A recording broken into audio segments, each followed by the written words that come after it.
In the deepest, most jealously guarded corridors of the British monarchy, a seismic shift is underway, a hidden power struggle threatening to redefine the very essence of the crown. What happens when the future king decides to dismantle a carefully constructed empire from within?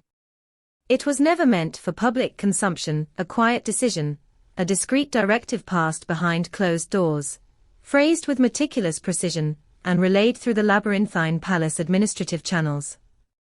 But in an age where whispers turn into screaming headlines, the truth rarely stays buried for long. And when this truth finally surfaced, it sent tremors through the very foundations of Buckingham Palace, igniting a firestorm in the heart of Queen Camilla. According to highly placed senior palace sources, Prince William has formally begun a breathtaking operation, the systematic dismantling of the quiet empire Queen Camilla has spent years meticulously building around her own family. The future king, it is alleged, has initiated a sweeping move: the abrupt withdrawal of ceremonial titles, honorary roles, and informal access previously extended to Camilla's children and grandchildren. None of them, it must be remembered, possess a single drop of royal blood, yet for years they have enjoyed an unprecedented proximity and subtle privilege within the hallowed halls of the monarchy. But make no mistake, beneath the composed, diplomatic language, a personal and profoundly decisive message resonates. For Prince William, it seems, the monarchy must return to its unyielding roots, leaner, tighter, and utterly unshakable. And that, unequivocally, means drawing an ironclad line between those born into the sacred institution and those who merely married in. Can such a radical internal restructuring truly occur without tearing the family apart? Sources close to the heir reveal that William has directly instructed palace aides to commence the meticulous process of excising the Parker Bowles family from internal royal correspondence, guest lists, and formal ceremonial seating arrangements. Their presence at official royal events will now be, at best, a mere incidental afterthought. The message from William's inner circle is stark, uncompromising, and absolutely clear: the monarchy is not a blended family. The reaction from Queen Camilla, by all accounts, was immediate, visceral, and explosively defiant.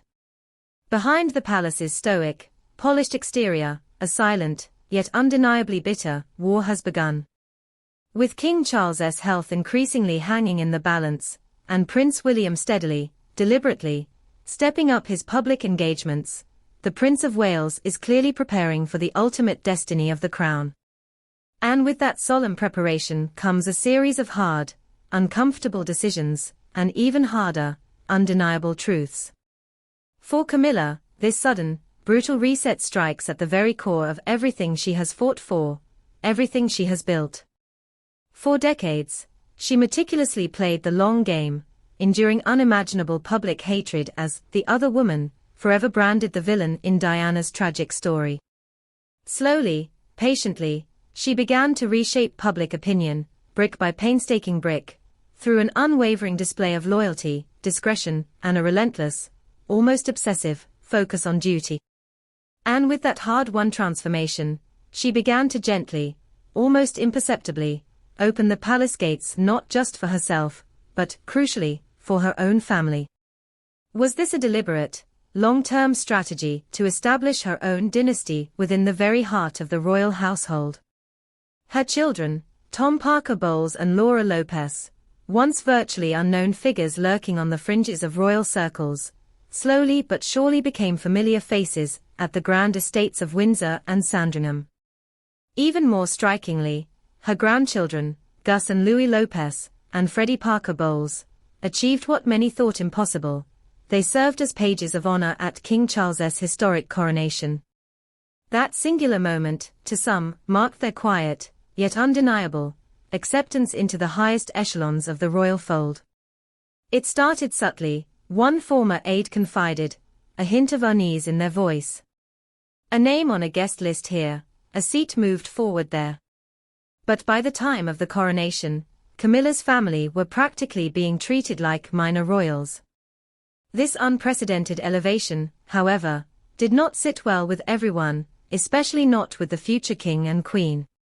Indeed, it appears that William and Catherine viewed these carefully orchestrated moves not as benign gestures of modern inclusivity, but as dangerous precedents that irrevocably blurred the monarchy's centuries-old, rigidly defined foundation. How much blurring can a thousand-year-old institution truly withstand before its very identity fractures? As King Charles prepares to land in Ottawa this Monday afternoon for his 20th visit to Canada, and, critically, his first as monarch, he steps onto a profoundly delicate political landscape. Canada's sovereign identity, a cornerstone of its national pride, feels increasingly under siege. The threat stems from hostile rhetoric, particularly from President Donald Trump, who has, controversially, taken to trolling the nation by brazenly suggesting it should become America's 51st state. British officials, sources confirm, have reportedly urged the Canadian government to shield the monarch from any direct controversy during his visit. Yet, there is little doubt that behind the meticulously choreographed diplomatic events, including Charles opening the new session of Parliament, lies an urgent, unspoken message. It is a powerful expression of unwavering support for Canada's steadfast independence. In February, Charles, who, importantly, remains the Canadian head of state, lauded the country as proud, resilient, and compassionate.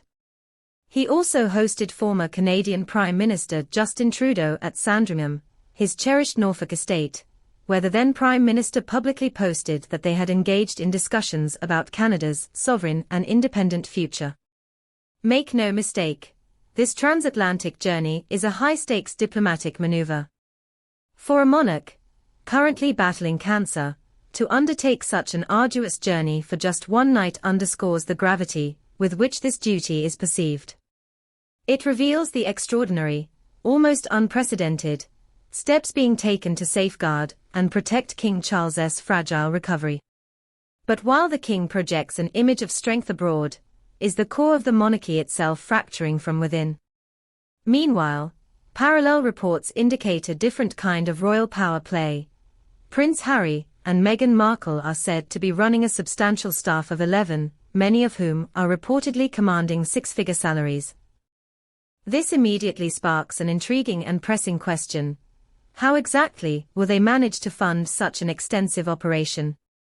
A new, as yet undisclosed commercial venture by Prince Harry could be part of the answer, as could an anticipated expansion of Meghan Markle's burgeoning lifestyle brand. As always, reports suggest that a royal household-style structure will provide them both with a streamlined framework, a crucial element that has been conspicuously missing since their dramatic departure from the working royal family. The timing of these developments is, almost certainly, no mere coincidence. Prince Harry is reportedly weary of relentless negative publicity, particularly prevalent in the United Kingdom, where he has engaged in several high-profile legal battles over privacy and personal security. Could this burgeoning independent empire be their ultimate play for both financial and reputational autonomy, or merely a prelude to further conflict? If you find yourself utterly gripped by this unfiltered, behind-the-scenes look at the Crown's inner workings, hit subscribe right now. Your click directly fuels our relentless, late-night pursuit of the truth. Returning to the very heart of the escalating tensions between Prince William and Queen Camilla, this clash transcends mere matters of protocol or personal grievances.